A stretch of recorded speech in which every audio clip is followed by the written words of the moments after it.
Fala galera, tudo bem? Como é que vocês estão? Tudo certo? Gente, termoquímica, lei de Hess, então as aulas 15 e 16 aí da nossa frente 3. Aquela ideia, né? Agora a gente precisa calcular o valor do ΔH. Até agora a gente já viu o que afetava o ΔH, já vimos também como que eu classificava uma reação em endotérmica ou exotérmica, e a nossa ideia agora é classificar essa reação, mas calculando o valor dessa entalpia, ou dessa variação de entalpia.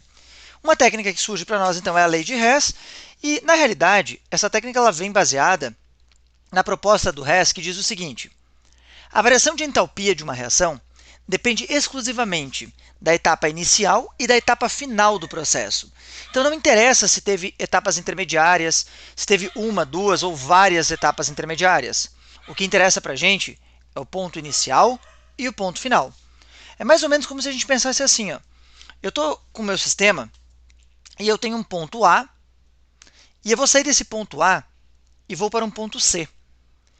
Esse sair do ponto A e ir para o ponto C apresenta um ΔH, que eu vou dizer aqui ó, que é de menos 20. Então lembra que ele é exotérmico. Agora, ao invés de ir direto de A para C, por algum motivo eu saí de A, vim para B, e de B eu fui para C. Essa saída de A, passando por B e indo a C, para a lei de Hess e para o Hess aí, vai ter o mesmo valor de variação de energia. Então, a soma de, vou chamar aqui, ó, 1, 2 e 3. Eu posso dizer que 1 mais o 2 tem que dar igual ao 3.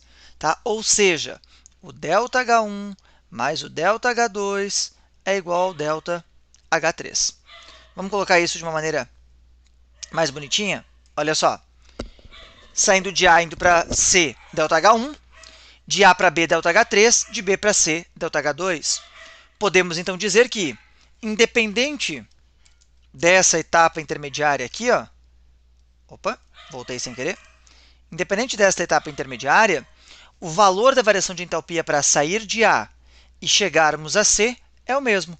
Então está aqui, ó, o valor do ΔH1 equivale ao ΔH2 mais o ΔH3.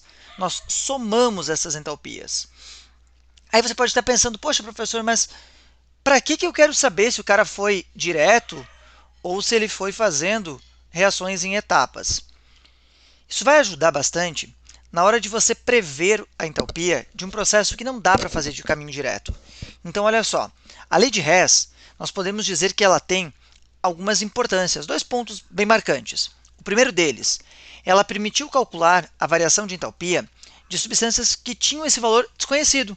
Tá? Eu tenho o ΔH da reação, e aí eu posso calcular a variação de entalpia daquela substância, ou a entalpia daquela determinada substância. Isso é bastante útil.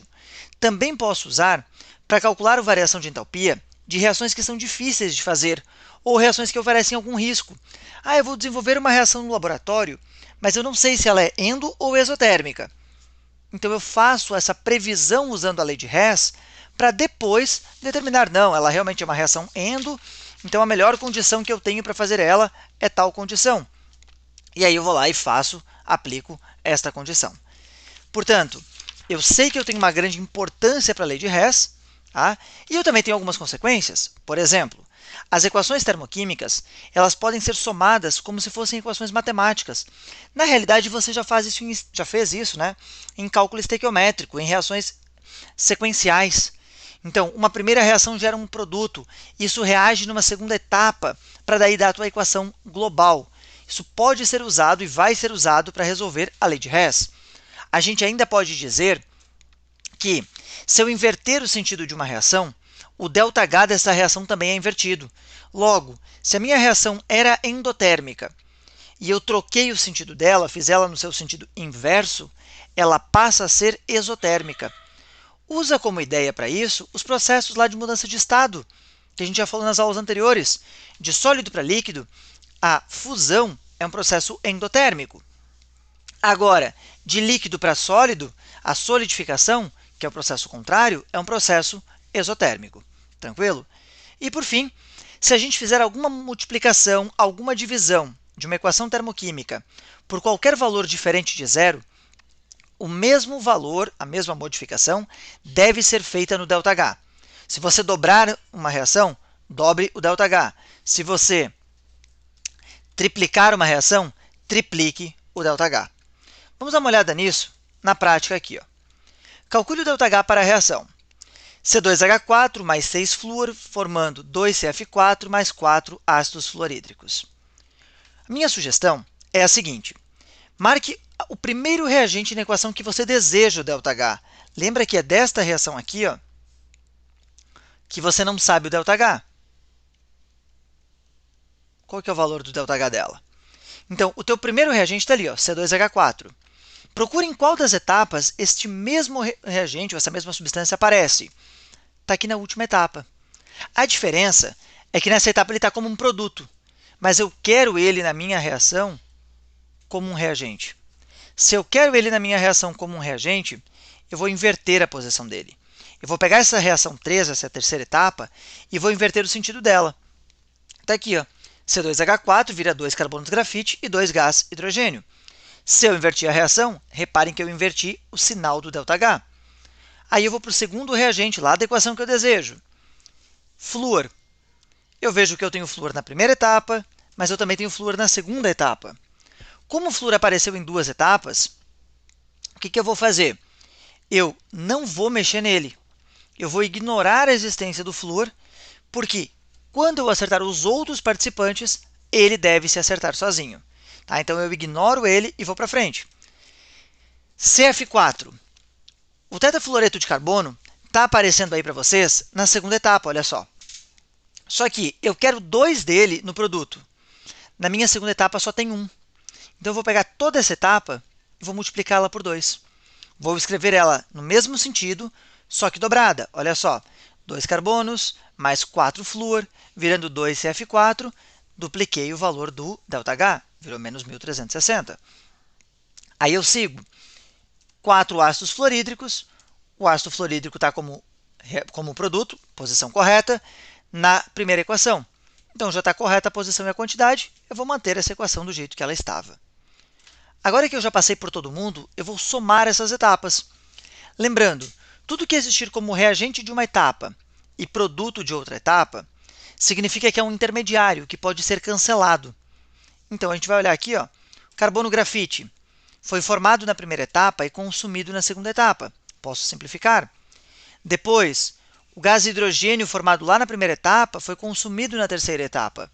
E aí eu corto ele também. E agora eu tenho uma equação global que é C2H4 mais 6F2, formando C2F4, né? Na verdade é 2CF4, repara que eu digitei a posição trocada aqui, ó. Vou pegar a caneta aqui e arrumar isso aqui. Ó, aqui, ó. É 2CF4, tá? Mais 4HF. E aí, somando os nossos valores, o nosso ΔH deu menos 2.400, o que significa que a nossa reação é uma reação exotérmica. Lembra, ΔH menor do que zero, processo exotérmico. Galera, façam esse passo a passo, vocês vão ver que sai bem tranquila aí a resolução da lei de Hess. Vamos em frente. Questão 1 do nosso tetra, uma questão da FUVEST, bem bacana de fazer. As reações em fase gasosa, representadas pelas equações 1, 2 e 3, liberam respectivamente as quantidades de calor Q1 em joule, Q2 em joule e Q3 joules, sendo que Q3 é maior do que Q2, que é maior do que Q1. Assim sendo, a reação representada por N2O5, que vira 2NO2 mais meio de O2, que apresenta um ΔH igual a 4, será exo ou endotérmica e terá um ΔH igual a quanto? Então, a gente vai lá. Nossa primeira substância reagente na equação que eu quero, lembra que agora é esta aqui, é o N2O5. Eu reparo que o N2O5 ele está presente na terceira etapa. Só que na etapa ele está como produto e eu quero ele como reagente. Então, eu vou inverter essa reação. Repara que eu inverti. N2O5 mais 3 águas, virando 2 amônias, 4 oxigênios, com ΔH que agora é positivo. Segundo reagente, NO2. NO2 está presente ali na segunda reação. Então, como ele está presente na segunda reação, eu vou observar a quantidade já está correta e a posição já está correta. Vou copiar a segunda equação. 2 amônias mais 7,5 de O2, virando 2 NO2 e 3 águas. Lembrando que o próximo reagente é o O2. Só que o O2 que está aqui, ó, ele está presente em 1, 2, 3 equações. Lembra que aquele que aparece em todas as etapas eu ignoro. Então eu vou somar essas duas etapas e vou ver se eu resolvi o problema. Pode ser que eu precise usar a primeira etapa, pode ser que eu não precise usar a primeira etapa. Tem alguns exercícios que dão etapas sobrando. Então vamos lá. A amônia foi produzida na primeira etapa e foi consumida na segunda etapa, então eu posso cancelar. Na primeira etapa, eu produzi 4 mols de O2. Na segunda etapa, eu reagi 7,5 ou 3,5 mols de O2. Lembra que isso aqui, ó, equivale a 3,5. Então, vamos só 3,5, né? Só para não aparecer 5,5. Então, eu vou cortar esses 3,5 com 3,5 lá do outro lado. Vai sobrar aqui 0,5, ou seja, 1,5. Então, eu posso fazer isso, tá? Quando não consome tudo, eu posso anular somente o que consumiu. Somando as minhas etapas, N2O5 reagiu aí, virando o quê? Repara que as 3 águas eu também cortei aqui, né? Esqueci de falar, mas já cortei. Então, N2O5 virou 2NO2 mais meio de O2, aquele meio lá que sobrou. E o meu ΔH é o Q3 menos o Q2. Lembra que eu somo esse com esse, mais com menos vai dar menos, então negativo aí. Como o Q3 era maior do que o Q2, um número menos um número menor do que ele vai dar positivo. Então, como Q3 é maior do que Q2, a reação é do tipo endotérmica. E aí a nossa resposta é que a reação é endotérmica, com ΔH4 igual a Q3 menos Q2 joules. Resultado, nossa resposta correta é a alternativa D. Tranquilo? Só lembra aqui, né, que eu cortei as águas também. Galera, mais um exemplo. Reparem que é metódico. Lei de Hess é algo que tem que ser feito com calma, mas não tem nada de absurdo. Então, peço agora para que vocês façam do tetra as questões 2, 3 e 4, do livro de casa, lá da página 343, a 18, a 20 e a 21, da página 344, o exercício 26, e lá do estudos, que vocês façam uma atividade de termoquímica. Lembrando que na nossa aula de sexta, no Teams, nós vamos tirar dúvidas sobre estes exercícios aqui. Então, você precisa ter feito esses exercícios para ir lá para a aula ao vivo, lá para o nosso plantão no Teams e tirar essas dúvidas. Gente, obrigado pela paciência. Sempre uma honra estar junto com vocês. Grande abraço e até sexta ao vivo aí.